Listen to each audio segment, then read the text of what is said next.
मैं कौन हूँ, आया कहाँ से, और मेरा रूप क्या। संबंध दुखमय कौन है, स्वीकृत करूं परिहार क्या।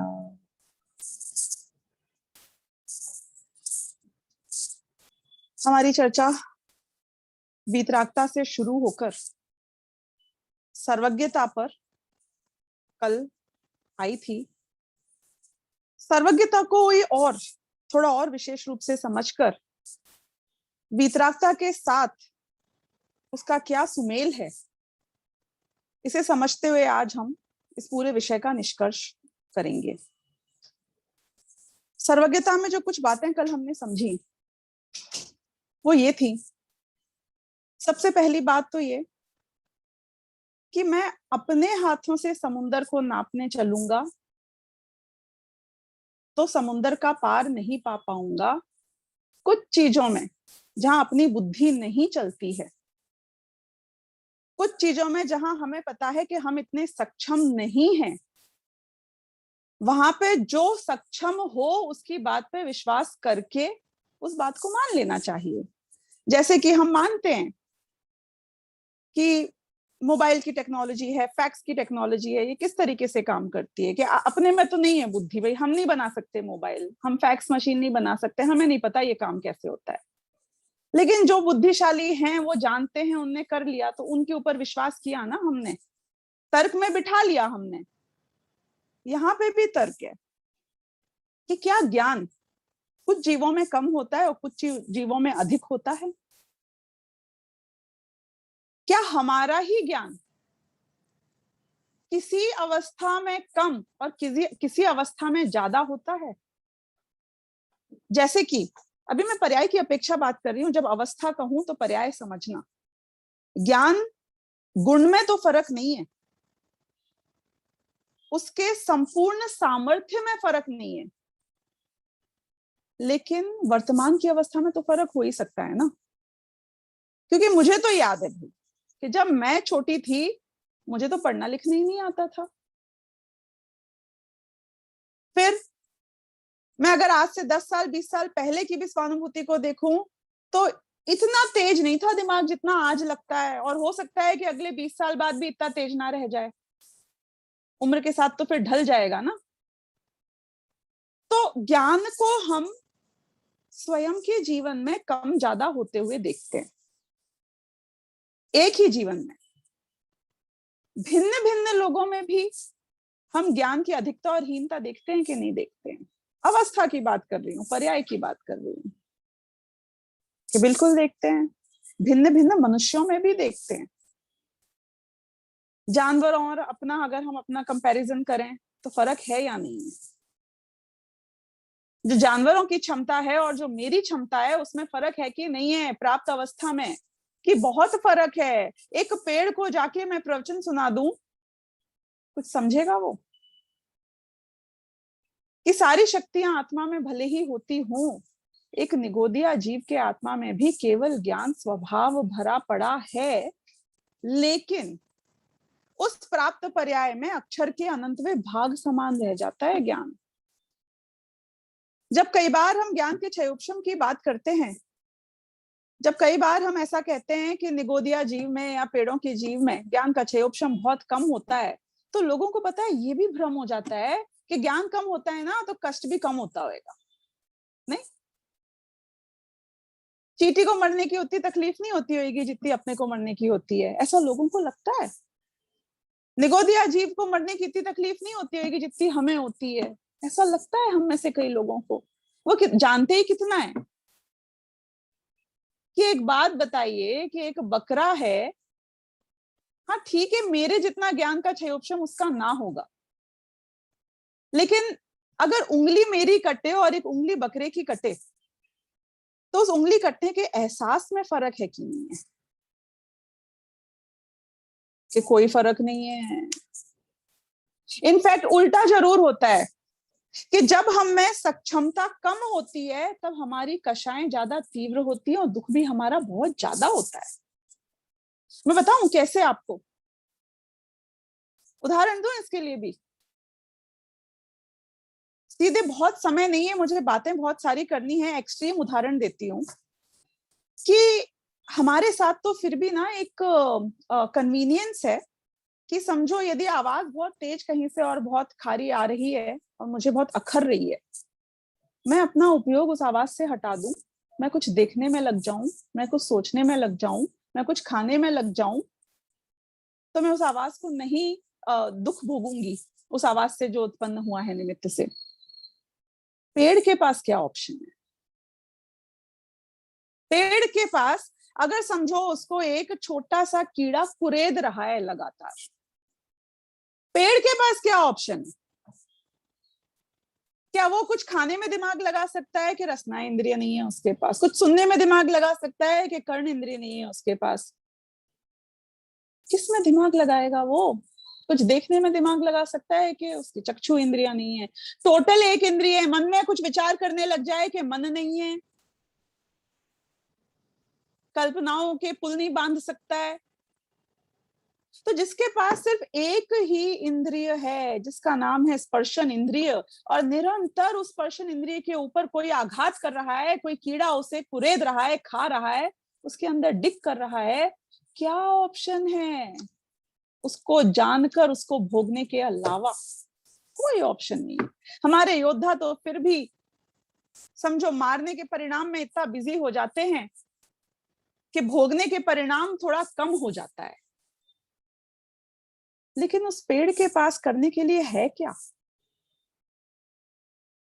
उस कीड़े को जानकर और उस ज्ञान से जो उसे कष्ट हो रहा है, उस कष्ट को भोगने के अलावा उसके पास कोई ऑप्शन नहीं है।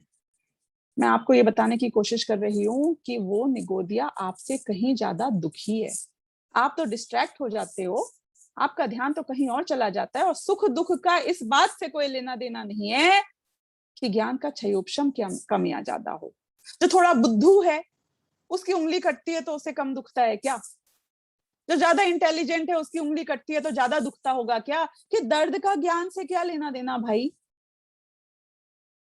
अब हमें ये देखना पड़ेगा कि हमारे आत्मा में अनेक गुण हैं अलग अलग, और एक गुण का दूसरे गुण से लेना देना नहीं है।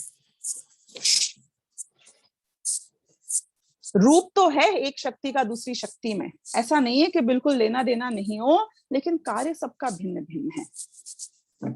इसका मतलब कि ज्ञान, चारित्र यानी राग या वीतरागता, और सुख और दुख, ये तीन डिफरेंट क्वालिटीज या डिफरेंट शक्तियां हैं हमारी आत्मा में। अब इन तीनों के बीच में संबंध क्या है? कि क्षयोपशम ज्ञान की अवस्था में ज्ञान कम या ज्यादा हो, इससे मेरे राग या वीतरागता का भी कोई संबंध नहीं है, और इससे मेरे सुख और दुख का भी कोई संबंध नहीं है। ये बात ख्याल आ रही है कि नहीं आ रही है जो मैं बता रही हूँ? डिफिकल्ट लग रही है? अब आखिरी दिन है, थोड़ा तो समझाऊंगी। तीन गुणों की बात करी, कंफ्यूजन तो नहीं है ना आपको? एक ज्ञान, एक चारित्र और एक सुख। इन तीनों का मैं ऐसे 20 उदाहरण दे सकती हूं जहां आपस में कोई रिश्ता नहीं है। हमारे शिवभूति मुनिराज थे, क्षयोपशम कम था पर वीतरागता पूरी हो गई। मतलब ज्ञान के क्षयोपशम से तो नहीं, लेकिन ज्ञान के सम्यक होने से और ज्ञान के मिथ्या होने से फर्क जरूर पड़ता है। और ये जो सम्यक और मिथ्या ज्ञान को टैग मिला है, वो उसके श्रद्धान के कारण मिला है, वो उसकी दृष्टि के कारण मिला है, वो किस अपेक्षा से वस्तु को देखता है उसके कारण मिला है। केवल ज्ञानी इसलिए सुखी नहीं है क्योंकि लोकालोक एक समय में उनके ज्ञान में झलकता है, और हम दुखी इसलिए नहीं है क्योंकि मेरे पास जितना भी जो जैसा ज्ञान का क्षयोपशम है बस उतना ही है। जैसे कि एक आपको अगर उदाहरण दूं, हमारे पास पैसे कम या ज्यादा हैं, इससे कुछ डिसाइड नहीं होता कि हम कितने सुखी दुखी होंगे। देख लेना आप, क्या ऐसा डायरेक्ट रेशियो देखता है आपको लोगों के जीवन में? कम पैसा इक्वल टू कम सुख और ज्यादा पैसा इक्वल टू ज्यादा सुख? ये तो रेशियो दिखेगा कि कम पैसा इक्वल टू कम साधन, ज्यादा पैसा इक्वल टू ज्यादा साधन। ऐसे टाइप के तो रिलेशन दिख जाएंगे, लेकिन ऐसा रिलेशन दिखेगा क्या कि कम पैसा इक्वल टू कम सुख और ज्यादा पैसा इक्वल टू ज्यादा सुख। हमारे तो नंद दिगंबर मुनिराज होते हैं, परिग्रह तो होता ही नहीं है, लेकिन सुख में कितने आगे हैं हमसे। वो एक फिल्म आई थी ना, नाम तो ध्यान नहीं आ रहा है, उसमें वो रानी मुखर्जी होती है, वो आती क्या खंडाला गाना है जो, उसमें एक सीन आता है जिसमें ये जो लड़का होता है आमिर खान ही होता है, बहुत गरीब बंबई में रहने वाला, चाल में रहता है, ये चाली होती है ना झोपड़पट्टी, उसमें रहता है। और ये जो हीरोइन होती है ये बहुत बड़े टावर में, रानी मुखर्जी एक हायर फ्लोर के ऊपर एक पॉश सोसाइटी में रहती है। तो एक बार ऐसा दिखाते हैं कि ये इसके घर में घुस आता है, इनकी दोस्ती हो जाती है कहीं ऐसे ही बाहर, तो ये उस लड़की के घर में घुस आता है चुपचाप, और उसके पापा आते हैं घर पे, तो ये उसको कमरे में छुपा देती है। अब जैसे ही उसके पिताजी आते हैं रानी मुखर्जी के, वो शायद अब बहुत अच्छे से तो याद नहीं है, बहुत सालों पहले देखी थी, लेकिन कुछ तो झगड़ा होता है, शायद शराब पी के आते हैं या कोई तो बात होती है, बहुत झगड़ा होता है बाप बेटी। अब जब पिताजी चले जाते हैं और लड़की वापस लड़के से मिलती है, तो वो लड़का एक डायलॉग बोलता है, पता है क्या कहता है मृदु जी? वो कहता है कि जब मैं अपने चाल से, अपनी झोपड़पट्टी से ऊपर इस मकान को देखा करता था, टावर है ना, नजर आता है दूर से, तो हमेशा सोचता था कि इसमें रहने वाले, ऊपर ऊपर के माले पे रहने वाले लोग, इतने पौश मकान में रहने वाले लोग, जहाँ ठंडी ठंडी हवा चलती है, दो दो तीन तीन प्राणी जब तीन तीन चार चार बेडरूम के घरों में रहते हैं, कितने सुखी होंगे वो लोग। और वो बोलता है आज तुम्हारे घर में तुम्हारा हाल देख के मैंने ये समझ लिया कि तुमसे ज्यादा तो हम एंजॉय करते हैं लाइफ, हम ज्यादा खुश हैं तुमसे, इतने झगड़े तो हमारे में भी नहीं होते। नहीं, मैं ये नहीं कह रही हूँ कि हर गरीब सुखी होता है, हर अमीर दुखी होता है। मेरा ये कहना है कि गरीबी का और अमीरी का आपस में हमारे सुख और दुख के साथ कोई लेना देना नहीं है। गरीब दुखी भी होता है और गरीब सुखी भी हो सकता है, अमीर भी दुखी होता है, अमीर भी सुखी होता है। एक टेस्ट हुआ था जब हम ये सिक्स सिग्मा वगैरह क्वालिटी पढ़ते थे, तो उसमें एक टेस्ट हुआ, तो उनने बोला कि हमें कोरिलेशन और कॉजेशन ये सिखाया जा रहा था। तो कॉजेशन में उनने क्या किया, एक ग्राफ बनाया, उनने बोला कि अपन देखते हैं किसके कारण क्या हो रहा है। तो पिछले 50 सालों में उनने देखा कि बिहार में जो ये स्कूल हैं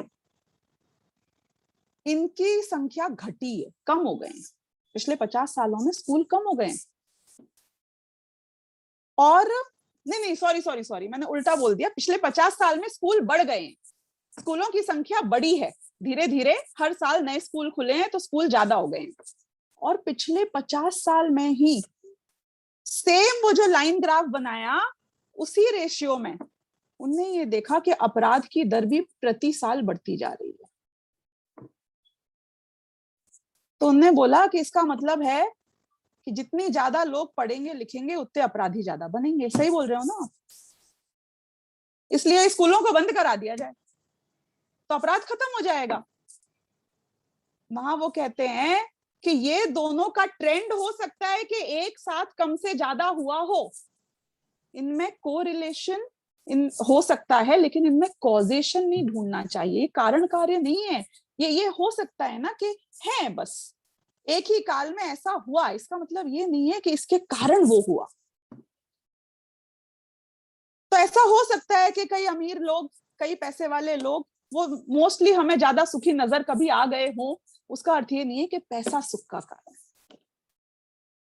यही बात मुझे आपको बतानी है कि ज्ञान के साथ में और सुख के साथ में घटाऊं तो इनका आपस में कॉजेशन नहीं है। ज्ञान का क्षयोपशम ज्यादा तो सुख ज्यादा, ऐसा रिलेशन नहीं है ज्ञान में और सुख में। तो किसके साथ है ये रिलेशन? क्या ज्ञान का राग के साथ ऐसा रिलेशन है कि ज्यादा ज्ञान तो ज्यादा राग और कम ज्ञान तो कम राग? कि ज्ञान का राग के साथ भी ऐसा रिलेशन नहीं है। तो फिर ज्ञान का किसके साथ रिलेशन है? कि ज्ञान का अगर सम्यक हो और मिथ्या हो, चाहे कम हो चाहे ज्यादा हो, सम्यक ज्ञान है तो सुख है, सम्यक ज्ञान है तो राग कम है, और अगर मिथ्या ज्ञान है तो दुख है, और मिथ्या ज्ञान है तो राग जाता है। क्या निष्कर्ष निकाला हमने इस बात का? कि पहला निष्कर्ष ये निकाला कि ज्ञान सम्यक और मिथ्या हो, इससे तो फर्क पड़ेगा, भले ही कम हो लेकिन सही होना चाहिए ज्ञान। और ज्यादा भले ही हो जाए, 11 अंग 9 पूर्व का हो जाए, लेकिन अगर मिथ्या है तो उसका कोई फायदा नहीं है, ना वितरागता के लिए फायदा है, ना सुख के लिए फायदा है। अब मैं आपको एक रिश्ता और बताऊं बहुत बड़ा, और वो रिश्ता समझकर हम और वितरागता और सर्वज्ञता में आगे बढ़ेंगे। सर्वज्ञता का अर्थ, सर्वज्ञता का श्रद्धान, सर्वज्ञता को एक्सेप्ट कर लेना, ये मान लेना कि सर्वज्ञता होती है। पहली बात तो ये बहुत जरूरी है, क्योंकि जो आदमी सर्वज्ञता के अस्तित्व को नहीं जान पाएगा, वो आदमी अपने आत्मा के स्वभाव को कैसे जान पाएगा? क्योंकि सर्वज्ञता उन सर्वज्ञों को जानने के लिए नहीं समझाई जा रही है, ये सर्वज्ञता मेरे स्वभाव को जानने के लिए समझाई जा रही है। जब एक आदमी कैंसर हॉस्पिटल में जाए और बहुत तहकीकात करे कि किस किस कैंसर पेशेंट का कितना समय लगा सही होने में, कौन डॉक्टर ने उसका इलाज किया, कैसे इलाज किया, बताओ आप क्या अंदाजा लगाओगे इससे? ये आदमी इतना इंटरेस्ट क्यों ले रहा है इसमें? इसे मजा आ रहा है ये एक एक आदमी के बारे में समझ के कि किस किस का कौन से डॉक्टर ने कैसे इलाज किया, कि क्या हुआ भाई साहब घर में किसी को हो गया है क्या? आदमी देखता दूसरे की है, घटाता अपने घर पर है, तो उसको उसका लाभ मिलता है, वरना वो कोरा ज्ञान कोई लेने नहीं जाता। जनरल नॉलेज तो भरी पड़ी है पूरी दुनिया में। यहाँ पर जो आपको सर्वज्ञता का स्वरूप समझाया जा रहा है, वो आदिनाथ भगवान से महावीर भगवान का स्वरूप समझाने के लिए तो समझाया ही जा रहा है, लेकिन मात्र उनका स्वरूप समझाने के लिए नहीं समझाया जा रहा है, उनके जैसा मेरा स्वभाव जानने के लिए समझाया जा रहा है। सुनना उनकी है, घटाना अपने ऊपर है। स्वपर भेद विज्ञान करना था मुझे, अगर मैंने अपना ही स्वभाव नहीं समझा तो स्व को कैसे समझूंगा? और जब तक स्व को नहीं समझूंगा तो स्व से भिन्न पर को कैसे समझूंगा? और स्व और पर को नहीं समझूंगा तो भेद किस में करूंगा? और भेद नहीं कर पाऊंगा तो फिर मुझ में और तिरंज गति के जीवों में फर्क क्या है? जो हाथी अनाज और घास को मिला के खा लेता है, आप भी खा लोगे? प्रशांत जी, जैसा हाथी को खाना मिलता है आप खा लोगे? क्या आप बोलोगे नहीं, हाथी को पता नहीं है कि ये स्वाद अनाज का है कि घास का है? मैं हाथी नहीं हूं, मैं इंसान हूं, मुझे पता है अनाज के छिलके में और अनाज में क्या फर्क होता है, मुझे तो पका हुआ चाहिए। ये भेद विज्ञान तो जरूरी है कि नहीं है? तो ये भेद विज्ञान करने के लिए सर्वज्ञता का स्वरूप जानना अति आवश्यक है। सर्वज्ञता को समझे बिना ना आपने नव तत्वों को समझा, सर्वज्ञता को समझे बिना ना हम आत्मा को समझ सकते हैं। तो ये तो हो गई बात सर्वज्ञता की। अब सर्वज्ञता को समझते हैं तो एक बात ख्याल आती है जो बहुत इंपॉर्टेंट है, और वो ये है कि अगर सर्वज्ञ ने भविष्य के एक एक समय की होने वाली हर पर्याय को जान लिया है, तो क्या इसका मतलब ये नहीं निकलता है कि कौन सी पर्याय कब होनी है, किसके बाद कौन सी और कैसी होनी है? ये अगर किसी ने जान लिया है तो उसका अस्तित्व भविष्य में आज की तारीख में है। भाषा समझना जो बता रही हूं, उस भविष्य की पर्याय का अस्तित्व, भविष्य की अवस्था आज की डेट में उस भविष्य में, आज की डेट में उस द्रव्य में जिसमें वो अवस्था भविष्य में होने वाली है, आज ही उसमें है। इसका मतलब क्या निकला? कल यदि आप लोगों ने गोष्ठी सुनी होगी जिसमें कि दादा संजीव जी और शांति जी तीनों ने, उनसे एक सिद्धांत मांगा गया, एक सिद्धांत बताना, और बिना किसी कंफ्यूजन के, बिना सोचे विचारे, इतना पक्का था उनके दिमाग में कि ये एक ही सिद्धांत है, क्रमबद्ध पर्याय, यानी कि प्रत्येक समय की पर्याय निश्चित है और अपने समय में अपने आप आएगी। इसका क्या अर्थ निकला? सर्वज्ञता विल लीड टू क्रमबद्ध पर्याय। क्रमबद्ध पर्याय विल लीड टू व्हाट? क्या सिद्ध होता है क्रमबद्ध पर्याय को समझ के? कि क्या करें हम ये जान के कि भविष्य में सब नक्की हैं? कुछ नहीं करें, आज हाथ पे हाथ धरे बैठे रहें, सारी दुनिया को जाने दें, आतंकवादी आ जाएं हमारा देश लूट लें, पड़ोसी आ जाएं हमारी जमीन लूट लें, आप क्या कहना चाह रहे हो? बीमार हो जाएं तो मर जाएं, कुछ नहीं करें? भूख लग रही है तो खाना खाएं कि नहीं खाएं आपके अनुसार? ये खाना खुद चल के हमारे मुंह में चला जाएगा और पेट में आ जाएगा? कि दो तरीके होते हैं, बहुत ध्यान से सुनना जो बात बता रही हूं। दो तरीके होते हैं किसी भी चीज को जीने के। एक तरीका होता है जहां पे हम उस ही पर्याय में मग्न होकर जीते हैं, प्राप्त पर्याय में, उस क्षण में, उस अवस्था में उसको सर्वस्व मानकर उसमें ही जीते हैं। और दूसरा तरीका है जहां पे हमारी दृष्टि किसी और बड़ी चीज को देख रही होती है और उसके अलावा जो कुछ होता है वो हो जाता है और ना हो तो ना हो। इसका मैं आपको उदाहरण दूं, आज इंडिपेंडेंस डे है, एक फिल्म आई थी राजी, अगर आप लोगों ने उसके बारे में सुना हो तो, पता नहीं कितने लोगों ने देखी नहीं देखी। उसकी थोड़ी सी थीम बताती हूँ, बहुत ही हृदय विदारक सब्जेक्ट के ऊपर बनाई, हृदय विदारक दिखाया है। एक स्वतंत्रता सेनानी टाइप ही मानो, मतलब देश का भक्त, गवर्नमेंट में सेवा करने वाला आदमी होता है, वो बूढ़ा हो चलता है देश की सेवा में, इंटेलिजेंस एजेंसी टाइप के एजेंसी में होता है। वो देखता है, उसे ये बात पक्का पता है कि पाकिस्तान के जो जनरल हैं वो कोई तो हिंदुस्तान के खिलाफ साजिश रच रहे हैं, वो इस बात को जानता है। और वो एक स्पाई की तरह होता है, यानी कि वो चाहता है कि वहां से सारी खबर हमें मिल जाए, लेकिन वो बूढ़ा हो चुका है, उसकी रिटायरमेंट की एज आ गई है, उसमें शक्ति नहीं रह गई है। तो वो ये निर्णय करता है कि ये मेरी बेटी है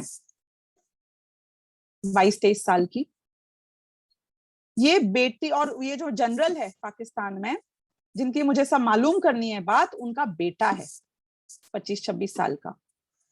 वो कहता है कि मैं अपनी लड़की की शादी, वो मेरे ऐसे थोड़े समाज में जानने वाले हैं, हमारी वो है बातचीत चलती है, दोस्त है, अपनी लड़की की शादी ट्रेन करके लड़की को हम उसके लड़के से करा देते हैं।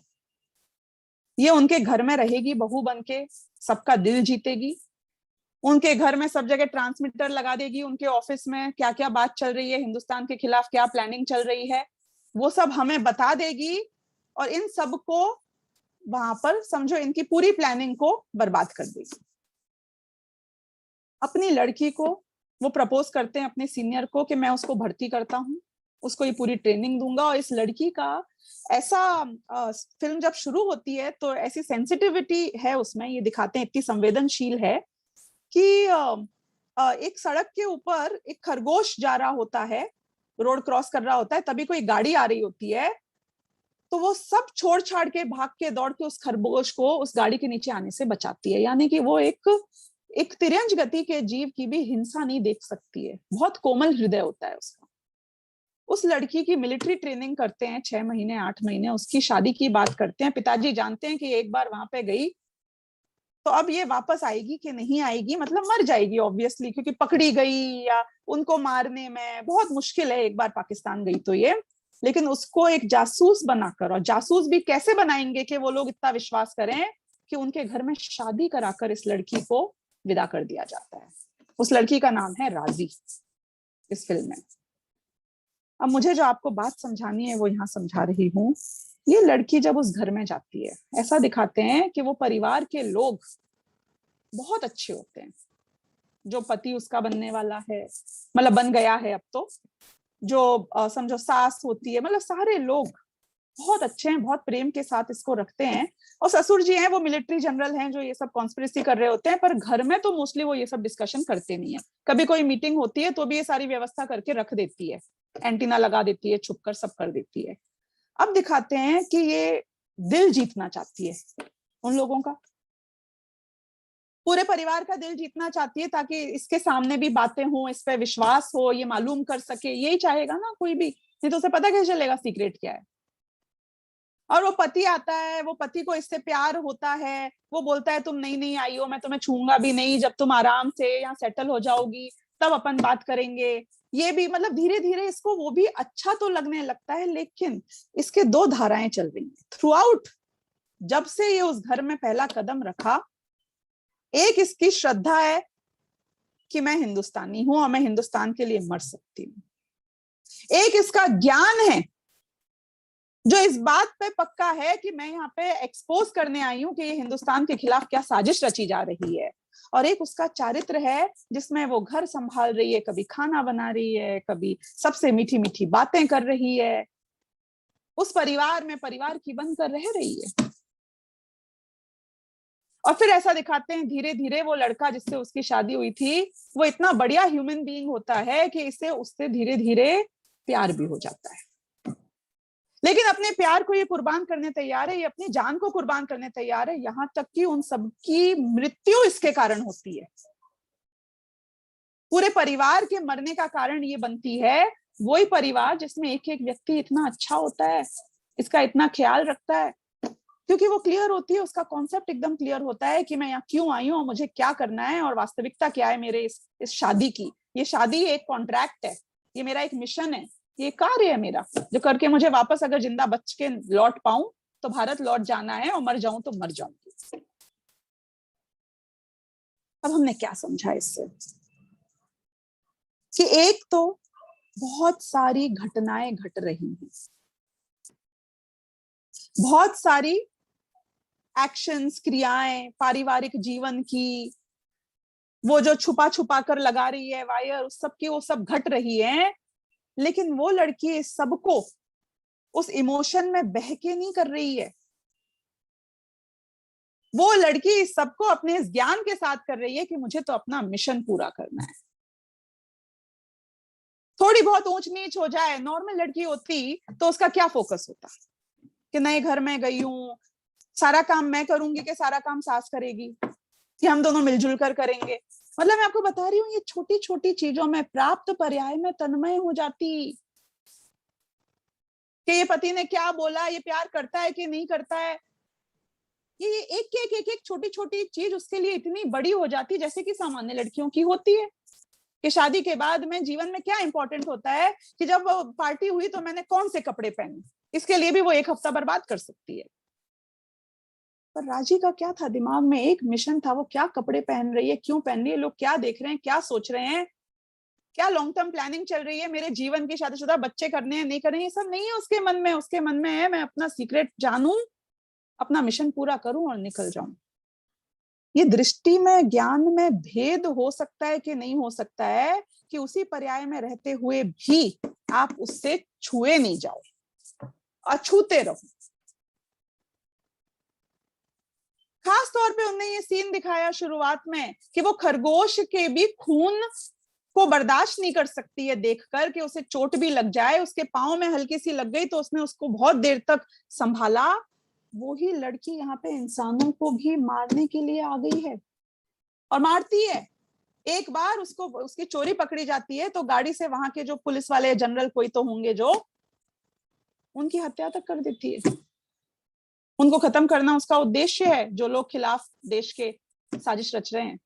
ये पोल नहीं खुलनी चाहिए। तो दो अलग अलग चीजें हो रही हैं। अब वो जो हो रही है घटना, उससे हम कितने इंपैक्टेड होते हैं और कितने नहीं होते हैं, ये घटना पे नहीं होता है निर्भर, ये हमारे उसके देखने के नजरिए पे होता है निर्भर।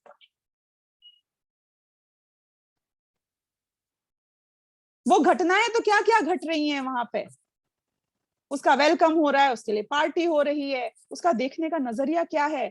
पता है पूरे घर में वो क्या देखती है, लोग बोलते हैं आओ तुम्हें तुम्हारा नया घर दिखाएं, वो पता है घर को किस दृष्टि से देखती है कि मैं ये वायर कहाँ छुपा के वो माइक्रोफोन कहाँ कहाँ लगा सकती हूँ, कहाँ एंटीना लग सकता है, कहाँ क्या छुपाया जा सकता है, कहाँ ट्रांसमीटर को लगाऊं। वो घर दिखा रहे हैं, इसकी दृष्टि देखने की डिफरेंट है, एकदम भिन्न है। जब एक हमारे छठे सातवें गुणस्थानवर्ती साधु होते हैं, वो भी उसी वस्तु को देखते हैं, उसी घटना को देखते हैं, उसी संयोग को देखते हैं, और आप और मैं भी उसी घटना, उस वस्तु, उस संयोग को देखते हैं। हम दोनों में क्या फर्क है, एक सम्यक ज्ञान और एक मिथ्या ज्ञान में क्या फर्क है। वो राजी भेद विज्ञान निरंतर कर रही थी, मैं पाकिस्तानी नहीं, मैं हिंदुस्तानी हूं, मैं पाकिस्तान कह रही थी, नहीं नहीं अब तो यही मेरा घर है, पर भेद विज्ञान था कि मैं पाकिस्तानी नहीं, मैं हिंदुस्तानी हूं। और यहां पर नॉर्मली जब लड़की जाती है, हमारे भेद विज्ञान नहीं होता, मिथ्या ज्ञान। मैं राग को जानता है तो समझता है मैं तो रागी हूं, परद्रव्य को जानता है तो ये समझता है कि मैं परद्रव्य हूं। कैसे? कि ये इंद्रियों को जाना, मन वचन काय को जाना। ये बोलने की क्रिया मेरी है कि शरीर की है कि भाषा वर्गणा की है, किसकी है ये? अरे किसी की भी हो, मेरी तो नहीं। ये बात तो पक्की है ना। ये भेद विज्ञान, ये भेद विज्ञान अगर है तो सम्यक ज्ञान है, और भेद विज्ञान नहीं है तो ये मिथ्या ज्ञान। तो सम्यक ज्ञान और मिथ्या ज्ञान, इन दोनों की अपेक्षा यदि बात की जाए तो फर्क है। तो ज्ञान वितरागता का कारण है, तो ज्ञान सुख का कारण है। लेकिन अगर ज्ञान के स्वपर प्रकाशक स्वभाव की अपेक्षा बात की जाए, ज्ञान के क्षयोपशम कम और ज्यादा की बात की जाए, तो ज्ञान ना तो राग और वितरागता का कारण है, और ज्ञान ना तो सुख दुख का कारण। ये बात जानना इसलिए भी बहुत जरूरी है क्योंकि हम एक्सट्रीम वाले हैं ना। या तो हमें ज्ञान इतना चाहिए कि ज्ञान की भूख में हम या तो अपने आप को अंडर एस्टिमेट कर लेते हैं, मुझे बहुत कम आता है, इनको बहुत आता है, उनको बहुत आता है, मुझे बहुत पढ़ना है, मुझे सब पता चल जाना चाहिए। तो या तो ज्ञान की भूख में मरा जाता है कि थोड़े साल रुक जा, केवल ज्ञानी हो जाएगा। एक एक बूंद से क्या अपना बोरा भर रहा है, एक एक बूंद पानी से क्यों अपनी बाल्टी को भर रहा है, पूरा समुंदर मिल जाएगा तुझे। और फिर ये बूंदे मायने नहीं रखेंगी, थोड़ी कम या थोड़ी ज्यादा। इसलिए इन बूंदों के पीछे मत पड़, थोड़े थोड़ा ज्ञान का क्षयोपशम बढ़ जाए, थोड़ा ज्यादा जान लूं, थोड़ा और पता चल जाए, इसके पीछे भागने की आवश्यकता नहीं, इससे कोई फर्क नहीं पड़ेगा। हाँ, लेकिन जिस ज्ञान से सम्यक ज्ञान हो और जिस ज्ञान से मिथ्या ज्ञान हो, वो ज्ञान का भेद जानना बहुत जरूरी है। तो या तो हम इस एक्सट्रीम में आ जाते हैं कि हमें ज्ञान और चाहिए, ज्ञान और चाहिए, ज्ञान और चाहिए, या फिर पता है हम क्या गलती करते हैं, हम बोलते हैं कि हमें तो कुछ नहीं जानना। हमें वो गांधी जी के 3 बंदर याद आते हैं, मैं तो बुरा ना देखूंगा, ना मैं बुरा सुनूंगा, ना मैं बुरा बोलूंगा। जैन दर्शन ये नहीं कहता, बुरा बोलो नहीं वो अलग बात है, पर देखने और सुनने में जो ज्ञान का गेय बनेगा हम तो उसको जान लेंगे। यहाँ पे चॉइस नहीं है।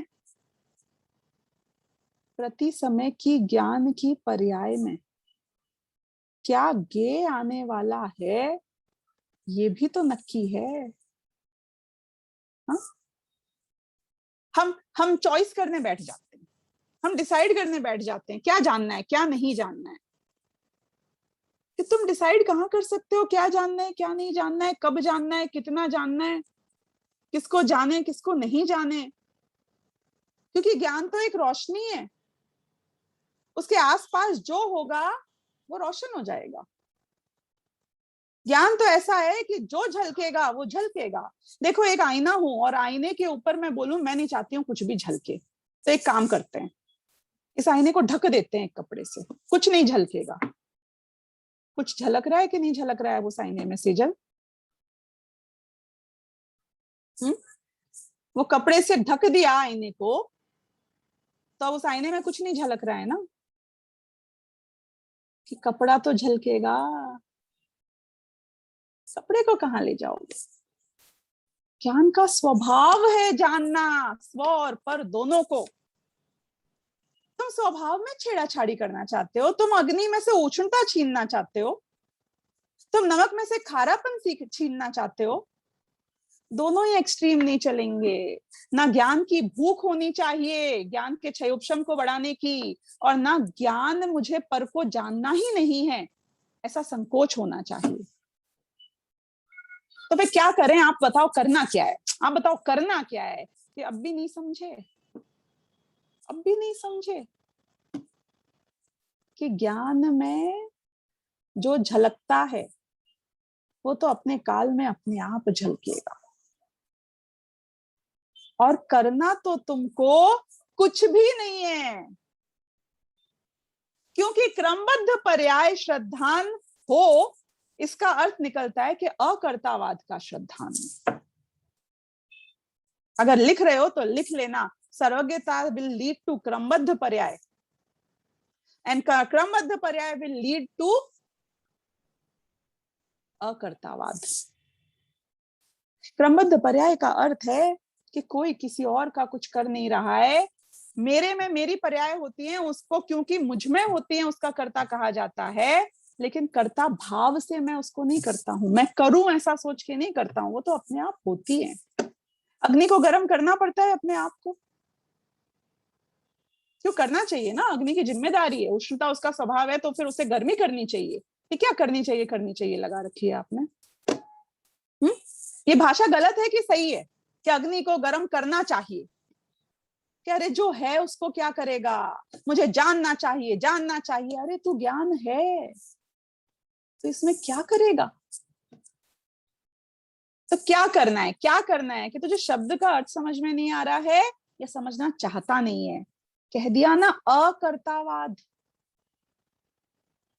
दादा हमेशा ये कहते हैं कि जैनी या जैन धर्म ये अकर्तावादी दर्शन है, तो लोग पता है क्या मानते हैं कि भगवान ने संसार नहीं बनाया, इसको अकर्तावाद कह रहे हैं। हमारा अकर्तावाद सिर्फ ये नहीं है कि भगवान ने कुछ नहीं किया, संसार को नहीं बनाया, हमारा अकर्तावाद इस लेवल पे भी बात करता है कि एक द्रव्य दूसरे द्रव्य का कुछ नहीं करता है।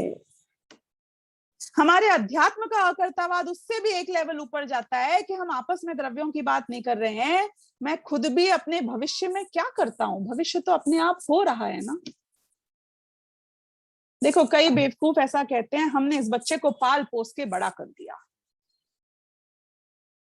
मैंने कहा इंपॉर्टेंट क्या पार्ट है, पालना पोसना या बड़ा करना? बोले बड़ा करना ना। मैंने कहा बहुत बढ़िया, तो कितने साल का है आपका बेटा? बोले 20 साल का है। अच्छा अच्छा, कितने साल में किया उसे 20 साल का? तुमने बड़ा किया ना? नहीं 20 साल में ही 20 साल का होएगा ना, तो फिर तुमने क्या किया? हाँ, मैं भी फिर बोल दूं, बड़ी बड़ी बातें कर दूं, मैं भी 30 साल में हो जाऊंगी, कितने 70 साल की, बढ़िया बात करी ना मैंने। अचीवमेंट करना चाहिए ना इसे, मेरे को एक ट्रॉफी व्रॉफी दे देना। इसमें तुमने क्या किया? तो आत्मा में ज्ञान हो रहा है, तो मैं क्या जानू, मैं क्या जानू, मैं क्या जानू। अरे तू चाहेगा कि तू नहीं चाहेगा, ज्ञान तो होगा, और जब जिसका होना है तब होगा। अभी पर द्रव्य की सिर्फ बात नहीं चल रही है, मैं खुद के भविष्य में भी क्या करता हूं, कुछ नहीं करता हूं। तो जब कुछ भी नहीं करना है, ना पर द्रव्य में करना है ना खुद में करना है, तो क्या करना है? तेरी डिक्शनरी में से ये शब्द नहीं हटता है? हम तो बात भी यही करते हैं क्या, और आप क्या करते हैं? अच्छा अच्छा, और नहीं मैं तो ये करता हूं, आपका और प्लान क्या है? मैं ये करूंगा।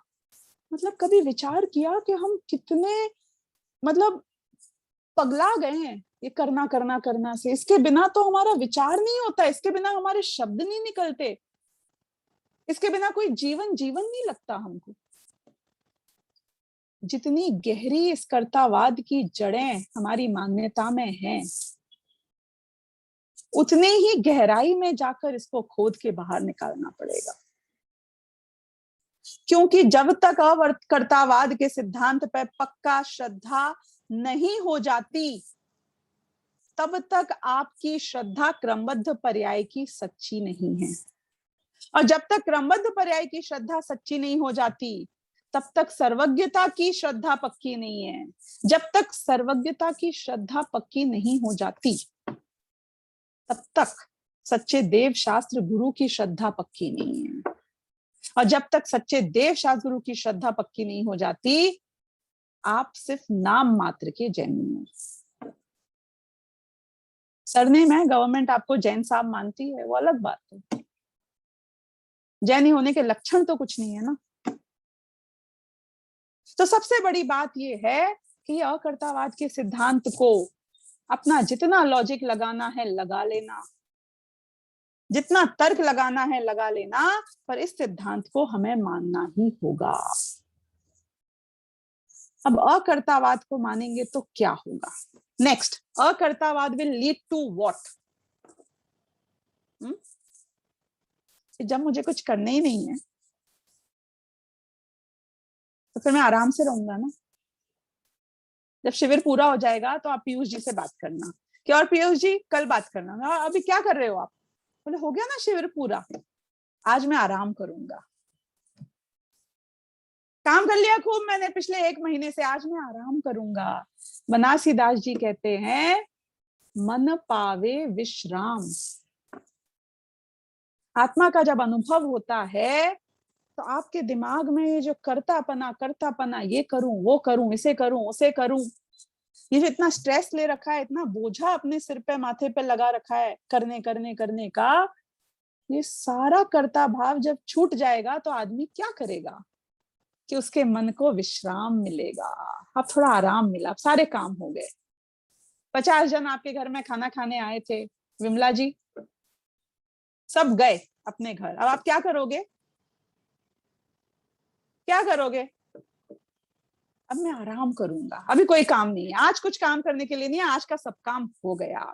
यह कर्तावाद का सिद्धांत बताता है, ये क्रमबद्ध पर्याय का सिद्धांत बताता है, ये सर्वज्ञता का सिद्धांत बताता है कि अब आप आराम कर सकते हो, रिलैक्स।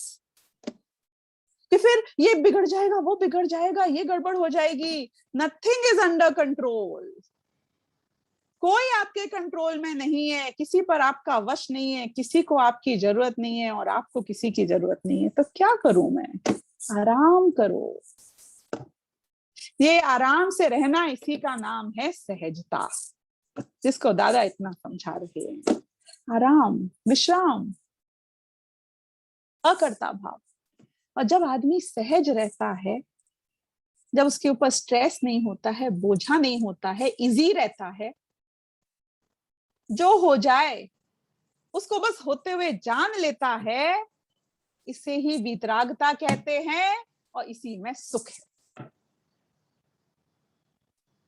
पूरी कहानी कनेक्ट हुई कि नहीं हुई? आप मुझे एक बात बताएं कि सुखी होना है, अब उल्टा चलेंगे अपन, है ना, उल्टा चलेंगे, पक्का हो जाएगा कि अगर सुखी होना है तो मैं सुखी कैसे हो सकता हूं?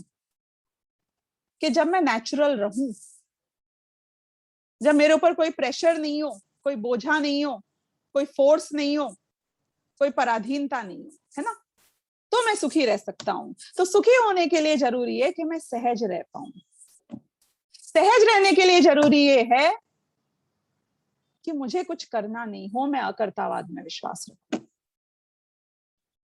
अकर्तावाद में विश्वास रखने के लिए जरूरी है कि मैं क्रमबद्ध पर्याय के सिद्धांत को मानूं। और क्रमबद्ध पर्याय के सिद्धांत को समझने के लिए जरूरी है कि मैं सर्वज्ञता को समझूं। सब इंटरकनेक्टेड है, सब इंटरकनेक्टेड है। कोई पूछे परमागम ऑनर्स कोर्स में कितने विषय पढ़ाए जाते हैं? मृदु जी कितने विषय पढ़े आपने इतने सालों में? एक ही विषय पढ़ाया जाता है, वीतरागता। कि नहीं नहीं हमारे पास तो निमित्त उपादान था, हमारे पास तो क्रमबद्ध पर्याय थी, धर्म के 10 लक्षण थे। निमित्त उपादान ने क्या समझाया? वो निमित्त उपादान भी ये वीतरागता और कर्तावाद के पोषण के लिए था, वो धर्म के 10 लक्षण भी इसी वीतरागता के पोषण के लिए थे। अनेकांशवाद वो भी इसी के पोषण के लिए था। आप सिद्धांत का नाम बताएं और मुझे बताएं उससे वीतरागता का पोषण नहीं होता हो तो। एक ही सब्जेक्ट पढ़ाया है, एक ही सब्जेक्ट को समझाने के तरीके अलग अलग हैं, अलग अलग सिद्धांत बना दिए हैं, पर बात तो एक ही समझानी थी। तो ये वीतरागता और सर्वज्ञता, ये 2 पिलर्स हैं जिसके ऊपर पूरा जैन दर्शन खड़ा है। एक भी पिलर, एक भी खंभा अगर इसमें से कमजोर पड़ गया तो जैन दर्शन की दीवार ढह जाएगी, ये सिद्धांत की दीवार ढह जाएगी। बात ये नहीं है कि हमें जैन दर्शन को रखना है कि उसकी दीवार को बचाना है, बात ये है कि मुझे तो सुखी होना है। और सुखी होने का और कोई तरीका मुझे दुनिया में नजर आता नहीं है। पहले लेक्चर में हमने कवर किया था कि पूरी दुनिया में सिर्फ प्यार ही प्यार हो तो भी तो मैं सुखी हो सकता हूं, कि ऐसा तो पॉसिबल हो ही नहीं सकता है। और प्यार होगा, प्रेम होगा, राग होगा तो द्वेष भी होगा, द्वेष होगा तो हिंसा भी होगी, हिंसा होगी तो झूठ भी होगी, झूठ होगी तो चोरी भी होगी, चोरी होगी तो कुशील और परिग्रह भी होगा। यही तो संसार है। एक राग ने पूरे संसार को जन्म दे दिया और एक वीतरागता हमें पूरे संसार से मुक्त करा देती है। ऐसा ये जैन धर्म। और ये जैन धर्म को समझने के लिए अपने स्वभाव को समझना सर्वोपरि है।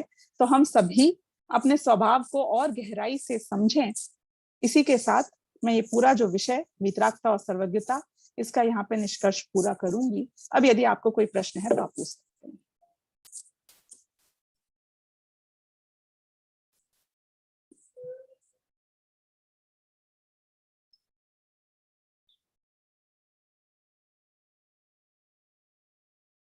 यदि प्रश्न नहीं है तो मैं अंतिम मंगलाचरण करूं।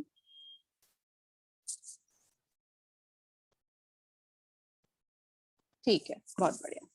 ओके।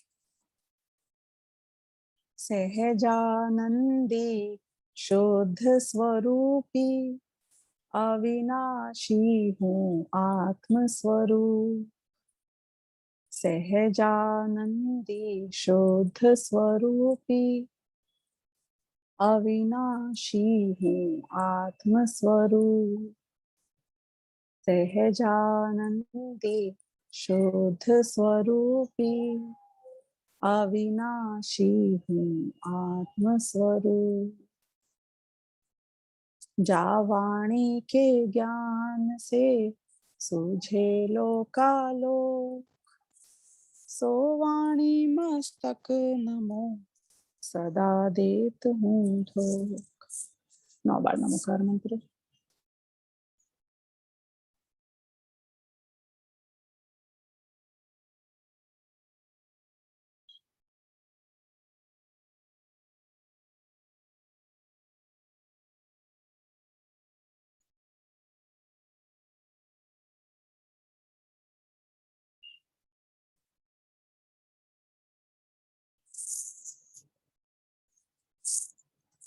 सभी को जय जिनेन्द्र।